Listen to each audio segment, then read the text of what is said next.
Amén. Bueno, abrimos nuestras Biblias, mis estimados hermanos, en la epístola a los Efesios, en el capítulo 4. Leemos a partir del versículo 17 para tener contexto. Del versículo 17 al versículo 21. Cuando lo encontremos, puestos en pie, le damos lectura a la palabra de nuestro Dios. Epístola a los Efesios, capítulo 4, versículos del 17 al 21. Yo leo el 17, usted lee el 18, y así sucesivamente hasta que juntos leamos el versículo 21. ¿Lo tenemos? Muy bien, entonces vamos a dar lectura. Yo inicio y dice de la siguiente manera: Esto pues digo y requiero en el Señor, que ya no andéis como los otros gentiles que andan en la vanidad de su mente,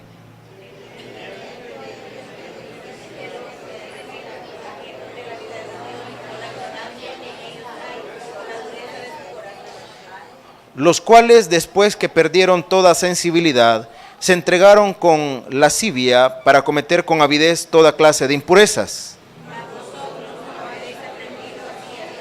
Juntos, si en verdad le habéis oído y habéis sido por él enseñados conforme a la verdad que está en Jesús. Oramos, Padre, en esta noche, háblanos al corazón a través de tu palabra, instrúyenos, fortalécenos, queremos aprender, queremos recibir más de ti. Que al momento de retirarnos de este lugar lo hagamos de manera diferente de como hemos llegado. Pon en nosotros una buena disposición, te lo pedimos en Cristo Jesús. Amén y amén. Podemos tomar otros asientos, mis estimados hermanos.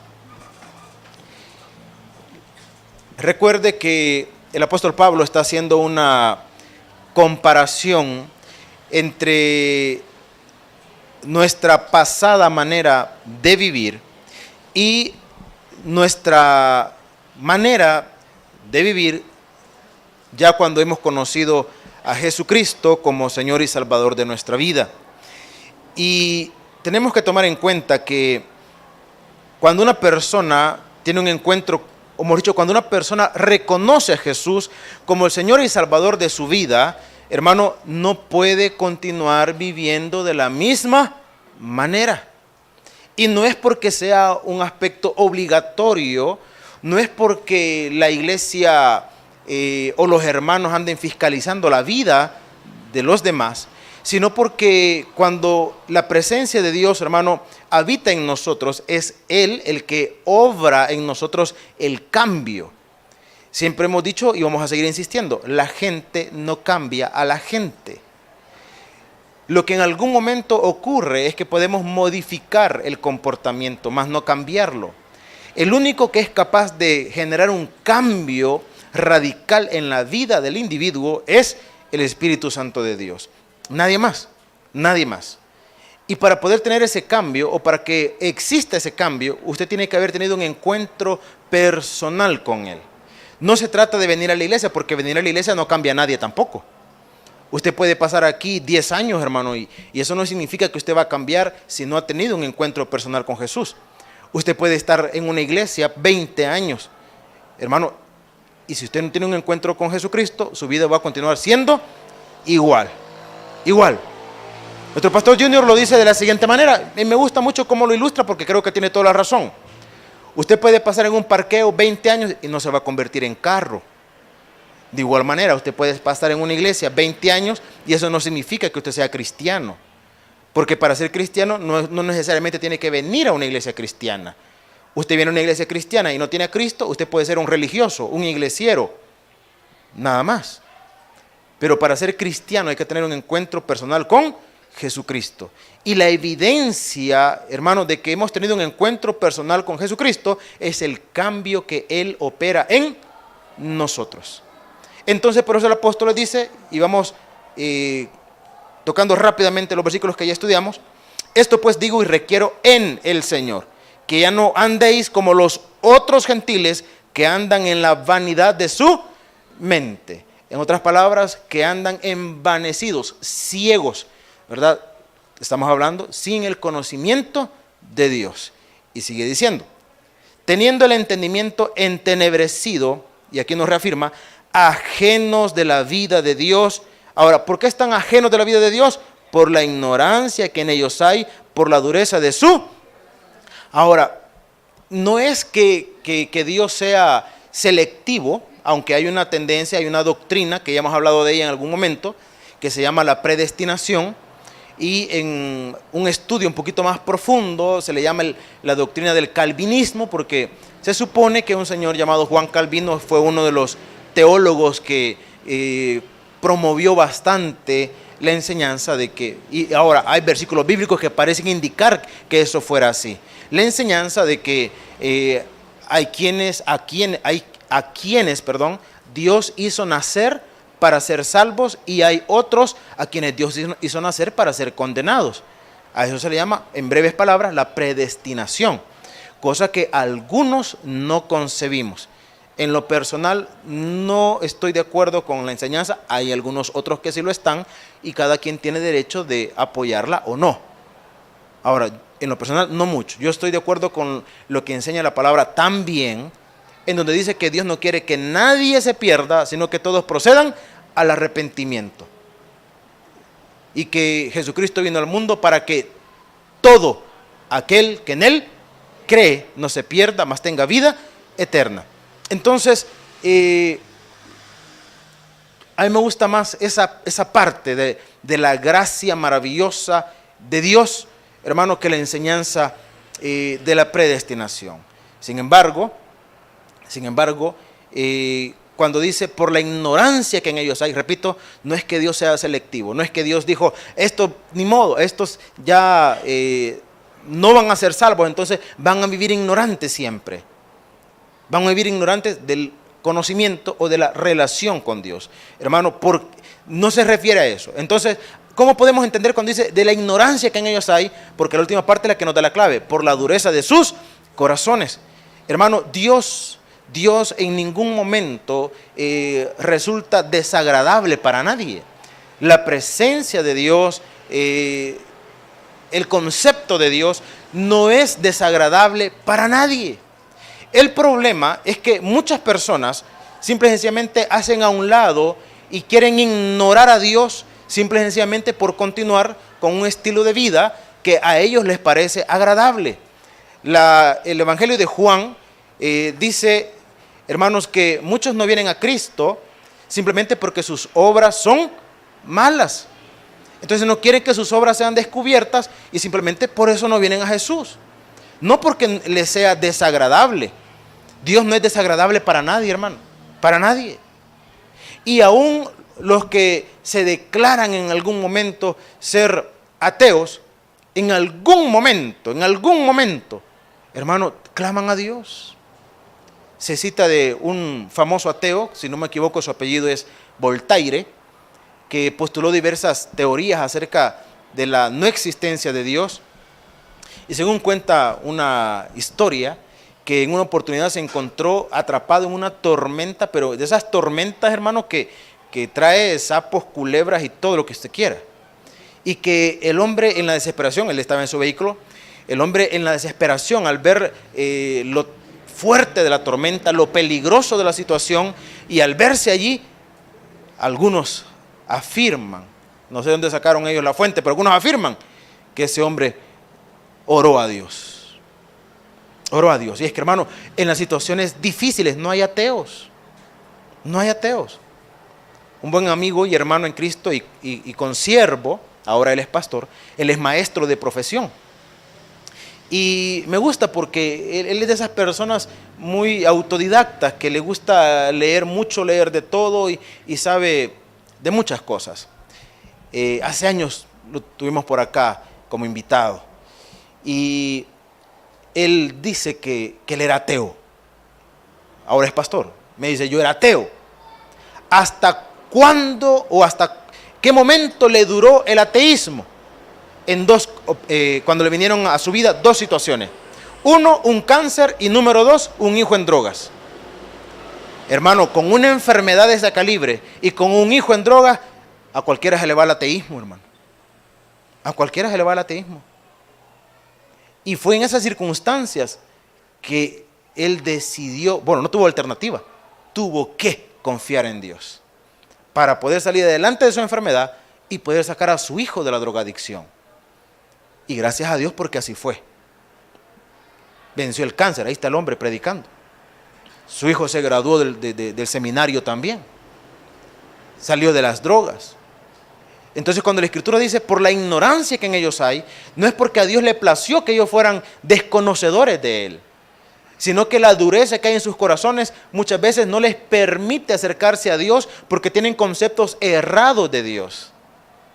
Conceptos errados como que Dios, si yo me acerco a Dios tengo que vivir en una condición de opresión, tengo que vivir en una condición alejada de los placeres, de lo aquello que me genera gratificación. Hermano, todo aquello que Dios nos restringe no es porque Dios sea un viejito aburrido y amargado, sino porque Dios sabe que muchas cosas traen consecuencias y consecuencias nocivas a nuestra vida. Las restricciones de Dios no están para amargarle la vida a nadie. Están para que nosotros aprendamos a vivir de una forma plena, de una forma agradable, de una forma, hermano, en paz, en tranquilidad, en armonía. Ese es el propósito. Dios no es alguien caprichoso de que, y no lo vas a hacer. ¿Por qué? Porque yo digo que no y punto. No es así la actitud de Dios. Entonces dice, ajenos de la vida de Dios por la ignorancia que en ellos hay, por la dureza de su corazón, los cuales... ¿Quiénes son los cuales? Los que continuaron con la dureza de su corazón, los cuales, después que perdieron toda sensibilidad, se entregaron a la lascivia para cometer con avidez, ¿qué dice? Toda clase de impurezas. ¿A qué se refiere, hermano, esta condición? Se refiere a aquella condición de libertinaje. No hay que confundir dos términos que se parecen mucho, y que podríamos decir que hay una línea muy, muy delgadita entre uno y el otro. La libertad y el libertinaje. ¿Cuál es la diferencia? La diferencia básica entre la libertad y el libertinaje. La libertad conlleva responsabilidades. Y no podemos gozar de nuestras libertades sin antes cumplir nuestras obligaciones. El libertinaje es, me vale todo. Yo hago lo que quiero, cuando quiero, con quien quiero y es mi vida y yo puedo hacer con mi vida lo que me da la gana. A eso se le llama libertinaje. A eso se le llama libertinaje. Y cuando las consecuencias del libertinaje nos han alcanzado, lo más sencillo es buscar culpables. Es buscar culpables.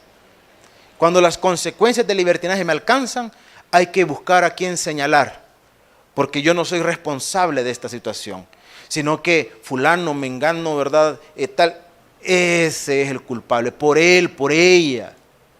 Mis estimados hermanos, la Escritura nos dice que perdieron toda sensibilidad y se entregaron a toda clase de impureza. Y siempre hemos dicho, no nos pongamos en el plano religioso y pecado este y pecado aquello. No, simplemente entendámoslo de esta manera.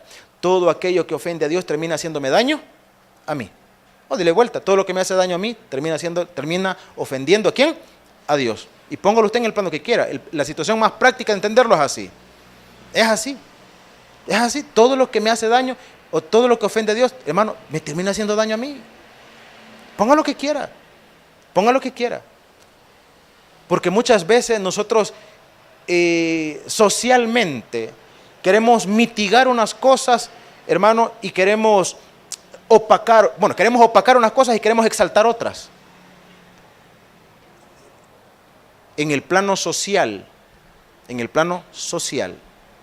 nos escandalizamos si un creyente, un hermano, llamémoslo un hermano, si por allá ve usted a un hermano que se emborrachó, lo condenamos todos, ¿verdad? Qué bárbaro, el hermano agarró zumba. Pero es que ya no viene. ¡Qué barbaridad! Y lo condenamos socialmente hablando. Si de repente meten preso a un hermano, ¿y por qué lo metieron preso? Por ladrón. Lo condenamos socialmente porque un hermano ladrón. Hay hermanos mañosos, hermano, por si acaso. Y nos podemos escandalizar por un montón de cosas. Los pecados sexuales, ¿verdad? Que tanto nos escandalizan. Hay un predicador que se lo recomiendo, un teólogo tremendo, mexicano el hombre, se llama Armando Alducín. Este tipo tiene mensajes desde el plano familiar hasta los más chollados que usted se puede imaginar. Habla de los extraterrestres, para que se imagine usted. Habla de los extraterrestres. Y tiene unas posturas, repito, teológicas muy interesantes. Muy interesantes. Dice él, y lo digo con el respeto debido, pero es la posición de él. Dice él que si alguien viene y le dice a él, mire pastor, ore por mí. Y dice que si él lo ve, y cuando lo ve se da cuenta que es una persona desordenada en el plano alimenticio, que es una persona que se le mete al cuerpo todo lo que quiera, exceso de grasas, azúcares y todo lo demás, dice que él, dice él, la postura de él, repito, de él, se lo cito, Armando Alducín, búsquelo en YouTube. Dice él, que le queda bien, dice, no, le dice, yo no voy a orar por usted. Y dice, ¿por qué? No, le dice, si usted, oiga esto, usted está en pecado, le dice. ¿Pero yo por qué? Si, ¿qué diferencia hay entre aquel que toma licor y usted que se mete de todo? Entonces, sí, también se está matando. Sí, también se está matando. Para nosotros puede ser, y decir, ¿cómo que va a estar en pecado solo por comer? Todo aquello que nos termina haciendo daño a nosotros, hermano, también ofende a Dios. También. Entonces, si lo vemos desde esa perspectiva, mire, no está tan equivocado este hombre. No está tan equivocado. Y repito, y lo cito para que usted pueda ir y escucharlo y edificarse también a través de esos mensajes. Porque, repito, hay cosas que nosotros condenamos socialmente. Socialmente. Pero hay otras condiciones en donde nosotros simplemente nos quedamos callados. Y delante de Dios estamos en una misma condición de pecado. En una misma condición. Entonces, la Escritura dice, se entregaron con lascivia para cometer con avidez toda clase de impurezas. Toda clase de impurezas. Y el problema de cometer con avidez toda clase de impurezas, y repito, ahí meta lo que usted quiera, desde lo socialmente más condenable hasta lo socialmente aceptable. Hasta lo socialmente aceptable. ¿Qué es lo socialmente aceptable? El concepto de mentiras blancas. ¿Lo he escuchado alguna vez? ¿Hay mentiras blancas, hermano? No existen. No existen. Comparémoslo como una botella, una garrafa de agua pura, entre comillas, agua pura, y póngale una gotita de agua de inodoro. ¿Qué, hermano? Una gotita de agua de inodoro con una garrafa de agua pura. ¿Se la tomaría igual usted? Pregunto, habiendo usted visto, por supuesto, porque sin ver así no se vale, hermano, nos atravesamos tantas cosas nosotros, ¿verdad? Habiendo visto,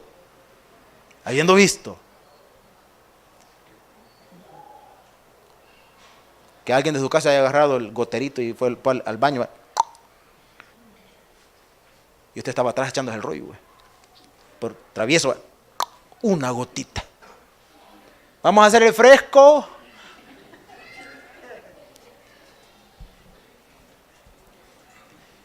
Hay cosas que, repito, socialmente pueden ser aceptables.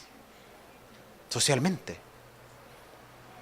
Pero delante de Dios es la misma condición de pecado. Entonces, dice, se entregaron con avidez para cometer toda clase de impurezas. Y le decía, ¿cuál es el problema de cometer con avidez toda clase de impureza? La insensibilidad. Ese es el problema, la insensibilidad. Cuando a nosotros nos da exactamente lo mismo, nos da lo mismo. Cuando se pierde la sensibilidad, y eso terminábamos hablando la semana pasada, cuando se pierde la sensibilidad, todo nos da igual. Cuando nos acostumbramos a mentir, ¿Qué más da? ¿Una mentira más? ¿Qué más da? ¿Qué más da? Una mentira más. Decimos popularmente, una raya más para el tigre, ¿verdad? ¿Qué más da? Cuando nos acostumbramos a esa condición. Mis estimados hermanos, y aquí está la reflexión del apóstol, versículo 20. Porque esto es la descripción, repito, de lo que, entre comillas, antes éramos, alejados de la vida de Dios, o no habiendo conocido a Dios. Versículo 20. Mas vosotros, o sea, el apóstol dice a los hermanos, pero ustedes, hermanos, no habéis aprendido así, ¿a quién? A Cristo. Esa es la reflexión del apóstol. Pero cuando venimos al Señor, cuando venimos a Cristo, cuando le hemos conocido, dice, usted no ha aprendido así, ¿de quién? De Él. De Él. Porque nuestro ejemplo a seguir siempre será ¿quién? Jesucristo. Nuestra medida, nuestro punto de comparación no es el otro hermano. ¿Es quién? Es Cristo. Porque a veces nos queremos excusar nosotros. Yo en comparación a aquel hermano, a aquella hermana, yo en comparación a ese o a esa. Olvídese. Porque aunque nos molesta, entre comillas, nos molesta que nos comparen, ¿alguna vez le han llamado con otro nombre a usted y se ha ofendido? Mire fulano, ¿cómo que fulano? ¿Qué le pasa? Más respeto. Mire fulana, ¿cómo me dijo? Uy, que nos molesta, ¿verdad? Nos molesta que nos comparen. Pero cuando queremos salir nosotros, entre comillas, bien librados ante una situación, entonces sí, que yo en comparación a fulano, en comparación a mengano, en comparación a ella, en comparación a aquella, olvídese. Ahí sí nos vale la comparación. Como cristianos, nuestro punto de referencia no es otro cristiano. No es otro cristiano. Había un anciano que él tenía problemas con la bebida. Ya les he hablado de él. Cuando terminaba el culto, ahí en ese lugar, él se iba para la tienda. Y en la tienda vendían licor. Entonces, esta es la ilustración del anciano, no es la estrategia que le estoy dando, por si acaso, ¿verdad? Compraba una gaseosa, le botaba la mitad, le mezclaba el tapirulazo, es la palabra técnica, tapirulazo. Le mezclaba el tapirulazo y allá estaba el hermano tomándose una gaseosa. El problema es que la gaseosa le hacía daño porque quedaba tirado el hermano. Exceso de soda.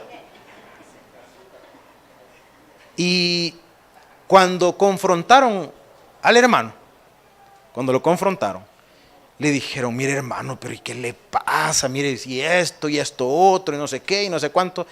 Y el hermano, en lugar de reconocer pues su error, dijo lo siguiente: ve, dijo, con que caen los grandes no voy a caer yo. Imagínense la respuesta. En otras palabras, su punto de referencia, en palabras de él, ¿quién era? Los grandes. No sé quién serían los grandes para él, hermano. Pero para él su punto de referencia eran los grandes. Hermano, nuestro punto de referencia no son ni los grandes, ni los chiquitos, ni los medianos. Nuestro punto de referencia es ¿quién? Es Cristo. Es Cristo. Ese es nuestro punto de referencia. Por eso dice el apóstol, mas vosotros no habéis aprendido así. ¿A quién? A Cristo. Por eso, insisto, por eso nos hacemos llamar cristianos. ¿Qué significa cristianos? Seguidores de Cristo. Seguidores de Cristo. No seguidores de hermanos o hermanas. No seguidores de líderes. Seguidores de Cristo. ¿Alguna vez cuando le han preguntado a usted a dónde se congrega y usted dice en el tabernáculo? ¿Alguna vez algún bayunco le ha dicho, sos de Tobí?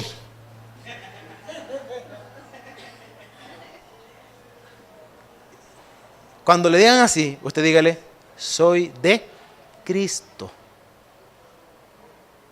No le voy a decir, no, si yo no voy donde Toby, yo voy donde Raulito. No le voy a decir eso tampoco, no va a salir con esa bayuncada.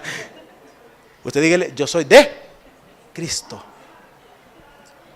Porque, repito, la referencia bíblica es, mas vosotros no habéis aprendido así a Cristo. Y dice, versículo 21, si en verdad, y esta palabra es interesante porque es como que dijéramos, si es cierto,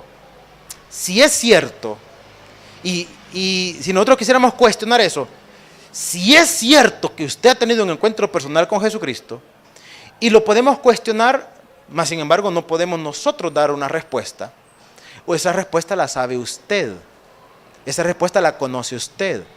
Yo le puedo preguntar, o repito, o cuestionar, hermano, ¿en verdad usted ha tenido un encuentro personal con Cristo? Y la respuesta, siempre hemos dicho, la saben dos personas. La sabe Dios y la sabe usted. Lo demás, todos nosotros lo asumimos por fe. Lo asumimos por fe. Me preguntan, mire, ¿y todos los hermanos, y todos los que van a la iglesia son salvos? Yo por fe digo que sí, yo por fe. No porque yo lo sepa, yo no conozco su corazón. Ni su corazón ni sus pensamientos, no los conozco. Al igual que usted no conoce los míos. Ni mi corazón ni mis pensamientos los conoce.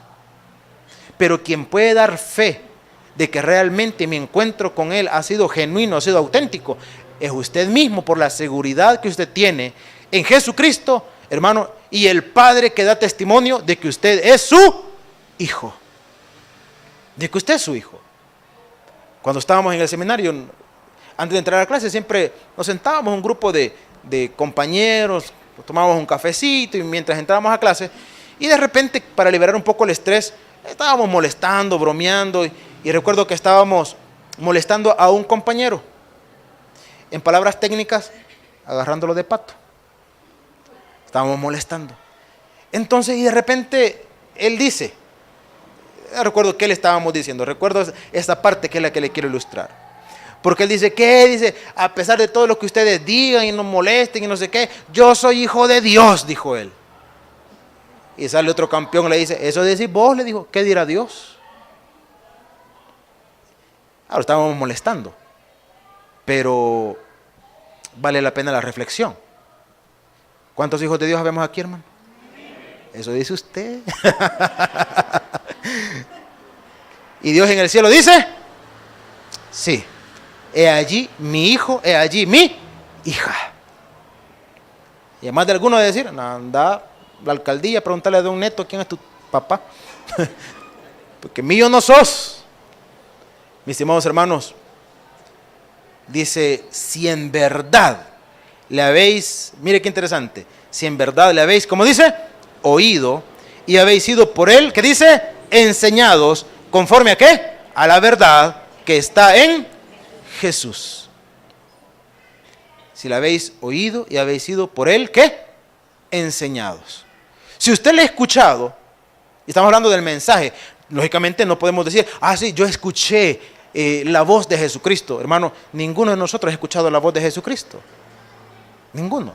Pero sí hemos escuchado su mensaje. No hemos escuchado su voz, hemos escuchado su mensaje. Y si lo quiere en otras palabras, en otra forma de expresarlo, perdón, ha escuchado su palabra o sus palabras, mas no su tono de voz. Entonces, aquí cuando dice, si en verdad le habéis oído, está hablando de su mensaje. Y si usted ha escuchado el mensaje de Jesucristo, usted no puede ser ajeno a lo que Él ha venido, hermano, a establecer para nosotros. Y lo primero que Él vino a establecer para nosotros es la salvación de nuestra alma.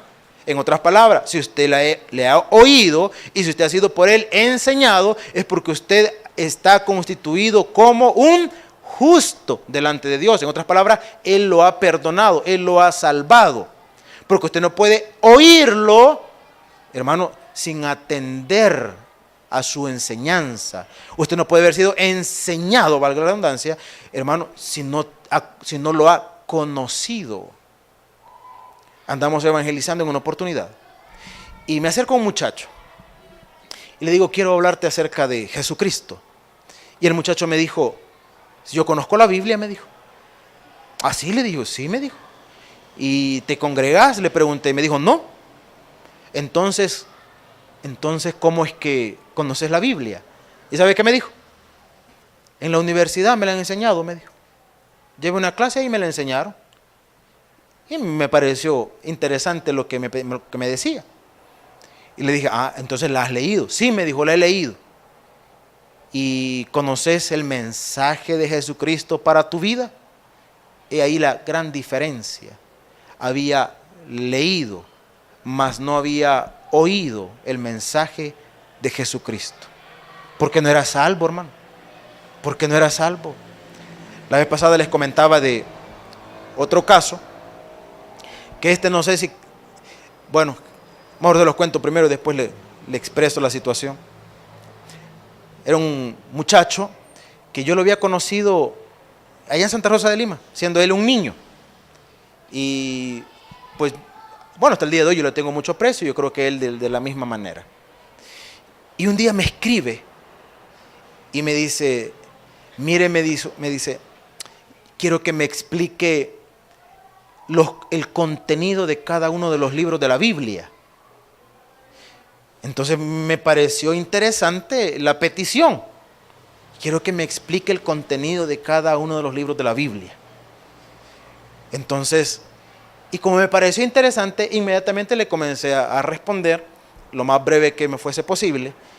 Y le digo, bueno, el Génesis habla del origen, eso significa Génesis, origen, principio de la historia de la humanidad, el desarrollo del pueblo que Dios eligió, que en este caso es Israel, luego el éxodo, que significa salida, narra la historia y la historia del desarrollo y la cautividad de un pueblo, su travesía por el desierto, luego Levítico, que significa de los levitas o de la ley, y Dios estableció allí todos los estatutos que tenía para con su pueblo. Luego tenemos Deuteronomio, que es la interpretación de esa ley, y pues por ahí comenzamos. Y ya cuando, después de buen rato y de Gran Testamento, se me ilumina usted. Y le pregunto yo, mira, le digo, ¿y eso que de repente tanto interés por la Biblia? Es que es una tarea que me han dejado a la universidad, me dijo el desgraciado, hermano. O sea que me puso a hacerle la tarea, imagínense. Y yo no sabía si reírme o que me diera cólera, ¿verdad? Es que en algunas áreas, en algunas, en algunas materias, en algunas áreas del conocimiento, pues enseñan la Biblia. Pero el hecho de conocer superficialmente esta palabra no significa entender o discernir su mensaje. No significa eso. No significa eso. Porque usted puede conocer a la persona de Jesucristo desde varias perspectivas. Usted lo puede conocer como el Jesús histórico. Tiene un lugar, hermano, en la historia. Usted puede citar fechas. Puede hacerlo.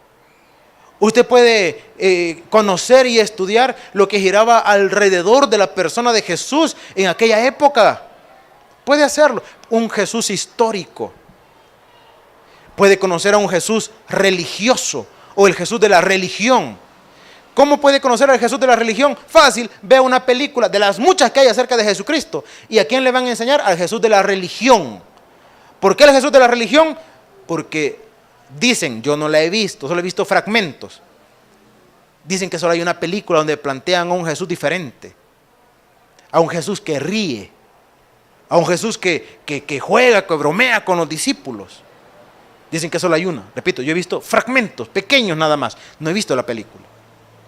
Pero porque la mayoría, hermano, presentan a un Jesús carente, hermano, mire, carente de toda expresividad. Carente de toda expresividad. Todo el tiempo usted lo ve serio. Y lo ve serio y después enojado. Allá en la purificación del templo. Y después sufriendo. Son las tres expresiones que se ven en la mayoría de las películas. ¿Ese es Jesús? No, ese es el Jesús de la religión. Porque no concibo que Jesús fuese así. En ningún momento. En ningún momento. Y usted puede conocer al Jesús de la Biblia, el cual puede convertirse en el Señor y Salvador de su alma. Entonces, dice la Escritura. Si en verdad, estamos en el versículo 21, si en verdad le habéis oído y habéis sido por él enseñados conforme a la verdad que está en Jesús. No dice que está en la iglesia, no dice que está en la religión, dice que está en Jesús. ¿Y cuál es la verdad? La verdad es Cristo. La verdad es Cristo. Porque si usted nunca se ha cuestionado esto, hermano, vale la pena que lo haga. ¿Cómo sé yo que estoy en la verdad? No porque se lo decimos o se lo vamos a decir acá en la iglesia. Hermano, usted está en la verdad porque usted es evangélico. ¿Quién dice? Usted está en la verdad porque usted es bautista. ¿Quién dice, hermano? Usted está en la verdad si usted ha conocido a Jesucristo. Si no lo ha conocido Él, nos lo estamos bajando, hermano. Si no lo ha conocido a Él, nos lo estamos bajando. Porque la verdad no es una iglesia. La verdad es Jesús. Y dice el versículo 22. Y una vez más el apóstol hace la reflexión. En cuanto, ¿a qué dice, hermanos? En cuanto a la pasada